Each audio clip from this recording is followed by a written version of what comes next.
Good morning बच्चों। आज का फिजिक्स का होमवर्क, पीछे हमने इलेक्ट्रिक फील्ड इंटेंसिटी होलो स्पीयर और सॉलिड स्पीयर पे कैलकुलेट करना सिखाया है। तो उसमें इम्पोर्टेंट है, वो एग्ज़ाम में आई हुई हैं डेरिवेशन। जो अब तक डेरिवेशन करवाए हैं इस पार्ट के अंदर, उसमें लगभग क्वेश्चंस जो हैं एग्ज़ाम में आए हुए हैं। तो सभी बच्चे उनको ढंग से रिवाइज करें और वीडियो देखें। आज जो टॉपिक हम पढ़ाएंगे, electric field intensity due to the infinite thin sheet. एक कोई भी थिन शीट है, शीट का मतलब वो एक चादर की तरह कोई भी हम रेक्टेंगुलर टाइप ले सकते हैं। एक शीट या अपनी बुक होती है उसके हिसाब से एक थिन शीट है ऐसे। और थिन शीट हमने कंसिडर करनी है, let us consider a thin sheet, क्योंकि हम इलेक्ट्रिक फील्ड इंटेंसिटी इसी के ऊपर कैलकुलेट करेंगे। तो हमने एक इनफाइनाइट थिन शीट कंसिडर कर ली, ठीक है। Let us consider a infinite thin sheet. अब इस थिन शीट के ऊपर प्लस चार्ज जो है वो स्पीयर्ड है। पूरी थिन शीट के ऊपर प्लस चार्ज क्या है? स्पीयर्ड है। प्लस चार्ज होगा तो इलेक्ट्रिक फील्ड इंटेंसिटी कहाँ पे होगी? नॉर्मली सरफेस से आउटवर्ड। अब हमने आपको ये बात बताई, जब हम गाउस थ्योरम अप्लाई करते हैं इलेक्ट्रिक फील्ड इंटेंसिटी कैलकुलेट करने के लिए, तो उस सरफेस का गाजियन सरफेस होना बहुत ज़रूरी है। इसलिए थिन शीट, अगर इसका सेंटर अगर हम यहाँ माने तो यहाँ से ये जो हिस्सा है यहाँ से यहाँ तक आर डिस्टेंस पे ज़्यादा है और यहाँ ये हिस्सा है वो कम है। इसलिए ये सरफेस थिन शीट के लिए गाजियन सरफेस नहीं है। तो उसके लिए हमें एक सिलेंडर इसके आर पार जिसका सरफेस गाजियन सरफेस है, तो let us consider a cylinder whose surface is Gaussian surface cross the thin sheet. अब यहाँ से अगर इसके सेंटर की बात करें तो ये आर रेडियस पे इलेक्ट्रिक फील्ड इंटेंसिटी की वैल्यू हम चेक करेंगे। तो ई यहाँ पे इधर भी चेक करेंगे, तो ई यहाँ पे चेक करेंगे तो भी ई आएगी, यहाँ पे ई, क्योंकि सिलेंडर एक सर्कुलर शेप के अंदर होता है। तो रेडियस सभी जगह क्या रहती है? सेम। और सेम रहती है तो हमें इम्पोर्टेंट पॉइंट में ये बताया था कि इलेक्ट्रिक फील्ड इंटेंसिटी कैलकुलेट करने के लिए स्पेसिफाई करते हैं ई की वैल्यू और थीटा की वैल्यू। तो ई की वैल्यू सेम है तो ये सरफेस गाजियन सरफेस है थिन शीट के लिए। अलग अलग सरफेस के लिए अलग अलग गाजियन सरफेस हम कंसिडर कर रहे हैं। स्फेरिकल के लिए हमने पॉइंट चार्ज कंसिडर किया था पीछे, और हमने लीनियर वायर के ऊपर एक सिलेंड्रिकल गाजियन सरफेस चूज किया था। इनफाइनाइट वायर के ऊपर हमने इलेक्ट्रिक फील्ड इंटेंसिटी कैलकुलेट की थी। आज हम थिन शीट के लिए फिर से हम सिलेंडर है वो एक गाजियन सरफेस कंसिडर कर रहे हैं, ठीक।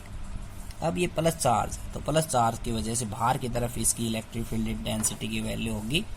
तो ये इलेक्ट्रिक फील्ड इंटेंसिटी की वैल्यू, और ये सरफेस एरिया इसका थिन शीट का, तो सरफेस एरिया है तो ये बाहर की तरफ नॉर्मली आउटवर्ड एरिया वेक्टर की डायरेक्शन होगी। ऐसे ही इस तरफ की बात कर लें तो इलेक्ट्रिक फील्ड इंटेंसिटी की ये और एरिया वेक्टर की डायरेक्शन होगी ये। इलेक्ट्रिक फील्ड इंटेंसिटी, अब सिलेंडर के सरफेस एरिया की बात कर लें तो ये ओपन सरफेस एरिया, इस पे इलेक्ट्रिक फील्ड इंटेंसिटी आउटवर्ड, इस पे भी electric field intensity normally outward, ठीक है। एरिया वेक्टर की डायरेक्शन आउटवर्ड, या प्लस चार्ज की वजह से इलेक्ट्रिक फील्ड इंटेंसिटी की वैल्यू ऐसे हम कंसिडर कर सकते हैं, ठीक है।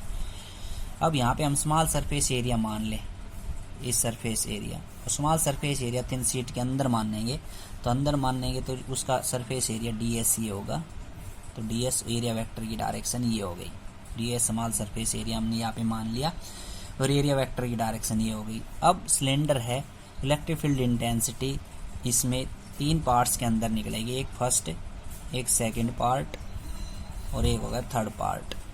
दो ओपन सरफेस हो गए सिलेंडर के, एक कर्ड सरफेस हो गया। तो इसके अंदर हम इलेक्ट्रिक फील्ड इंटेंसिटी अलग अलग कैलकुलेट करेंगे। अब थिन शीट है, इसके ऊपर प्लस चार्ज प्रेजेंट है, तो हमने आपको बता रखा है अकॉर्डिंग टू गाउस थ्योरम। तो गाउस थ्योरम क्या बताती है? Line integral of an electric field passing through the surface area is equal to 1 upon epsilon naught times the total net charge on that surface ठीक, तो ये हमें बताती है। तो हमें आपको बताया था, आसान है, बड़ा आसान है फिजिक्स पढ़ना। इलेक्ट्रिक फील्ड इंटेंसिटी की वैल्यू कैलकुलेट करनी है, सिर्फ सरफेस एरिया आपको निकालना है। ई की वैल्यू यहाँ से निकल जाएगी और क्यू की वैल्यू देखनी है। ds और क्यू की वैल्यू देख लो, फॉर्मूले के अंदर पुट कर दो, आंसर आ जाएगा आपका। बड़ा आसान है। तो यहाँ से 3 सरफेस एरिया बना दिया, तो 3 जगह हम गाउस थ्योरम अप्लाई करेंगे। ठीक, तो प्लस क्यू चार्ज है यहाँ पे सरफेस एरिया के ऊपर, तो चार्ज डेंसिटी इसकी क्या होगी? तो let sigma be the surface charge density. Sigma हमने सरफेस चार्ज डेंसिटी मान ली, तो सिग्मा क्या हो गया? Charge per unit surface area. तो चार्ज की वैल्यू क्या आ गई? सिग्मा इंटू में एस। इसको इक्वेशन फर्स्ट दे देंगे, इसको यूज करना है। चार्ज कैलकुलेट कर लिया, ds और कैलकुलेट करना है। तो ds हम कैसे कैलकुलेट करेंगे? देखो, तो गाउस थ्योरम तीनों सरफेस पे हम लगाएंगे। तो गाउस थ्योरम लगाने के बाद, तो अकॉर्डिंग टू गाउस थ्योरम, तो गाउस थ्योरम में लगाऊंगा EDS plus EDS plus EDS। ठीक है, is equal to Q upon epsilon not. First surface के लिए, ये सेकंड के लिए और ये थर्ड के लिए। ठीक है, तो यहाँ से इसको लिख सकता हूँ EDS cos theta plus scalar form EDS cos theta plus इसको लिख सकता हूँ EDS cos theta is equal to क्या है? क्यू अपॉन में एप्सिलॉन नॉट। अब यहाँ पे फर्स्ट सरफेस के लिए थीटा बराबर कितना होगा? सेकंड सरफेस के लिए थीटा बराबर कितना होगा? थर्ड सरफेस के लिए थीटा बराबर कितना होगा? अब यहाँ से आप देखो E और N ये क्या है? सेम डायरेक्शन के अंदर है। ठीक, और सेम डायरेक्शन के अंदर है, तो हमने 3 मेथड समझा रखे हैं आपको। एक तो E की वैल्यू चेक करना, एक थीटा की वैल्यू चेक करना। थीटा की वैल्यू 0 कहाँ पे है वो हमें देखना है, वहाँ पे हमारी इलेक्ट्रिक फील्ड इंटेंसिटी आ जाएगी। तो पहले सरफेस पे इलेक्ट्रिक फील्ड इंटेंसिटी की वैल्यू और एरिया वेक्टर की वैल्यू सेम डायरेक्शन के अंदर है, इस तरफ भी सेम डायरेक्शन के अंदर है। तो यहाँ पे तो थीटा की वैल्यू क्या आ जाएगी? 0। और यहाँ पे देखो कर्व्ड सरफेस एरिया, और कर्व्ड सरफेस एरिया के ऊपर ये ds सरफेस एरिया और इलेक्ट्रिक फील्ड इंटेंसिटी की डायरेक्शन ये, तो ये एरिया वेक्टर की डायरेक्शन ये होगी कर्व्ड सरफेस के लिए। ओपन सरफेस के लिए ये होगी, ये सरफेस एरिया और सरफेस एरिया से ये ऐसे हो गई। ठीक, और ये परपेंडिकुलर इस कर्व्ड सरफेस पे। तो यहाँ पे थीटा की वैल्यू कितनी बनेगी? 90 डिग्री। तो थीटा बराबर 0, थीटा बराबर 90 और थीटा बराबर 0। अब इसको लिख सकता हूँ मैं क्या? E और ds। थीटा बराबर कोस 0 को मान पता ही आपको 1 है, फिर E ds और प्लस में ये कितना हो गया? 0 हो गया। ये तो कोस 0 का मान क्या हो गया? 0। ठीक है, कोस 0 का मान कितना हो गया? कोस 90 का मान 0 प्लस ये कितना हो गया? E बाहर निकाल लिया और ds का इंटीग्रेशन कर दें, कोस 0 का मान हो गया 1 इजिकल टू क्यू अपॉन में एप्सिलॉन नॉट। ठीक है, अब E इंटू में S और E इंटू में प्लस में E इंटू में S, तो इसको क्या लिख सकता हूँ? इंटीग्रेशन करने के बाद ये हो गया S प्लस में E इंटू में ये तो हो गया 0 और प्लस में E इंटू में S equal to Q upon में एप्सिलॉन नॉट। तो 2 इंटू E इंटू में S equal to Q upon में एप्सिलॉन नॉट। ठीक है, तो E की वैल्यू कितनी आ गई? तो E की वैल्यू आई Q अपॉन में E इंटू में S और इंटू में epsilon not. Equation number second. अब Q की वैल्यू इक्वेशन फर्स्ट से यहाँ रखनी है, तो Q की वैल्यू रखेंगे तो कितनी आई? सिग्मा इंटू में S Q की वैल्यू है, सिग्मा इंटू में S। तो ये वैल्यू रखेंगे तो कितने आ जाएगी? देखो E की वैल्यू E बराबर सिग्मा इंटू में S अपॉन में S इंटू में एप्सिलॉन नॉट और इंटू में 2। ये वैल्यू आ गई Q अपॉन में 2 इंटू में S, तो 2 नीचे आ जाएगा। ठीक है, 2 क्या आ जाए नीचे?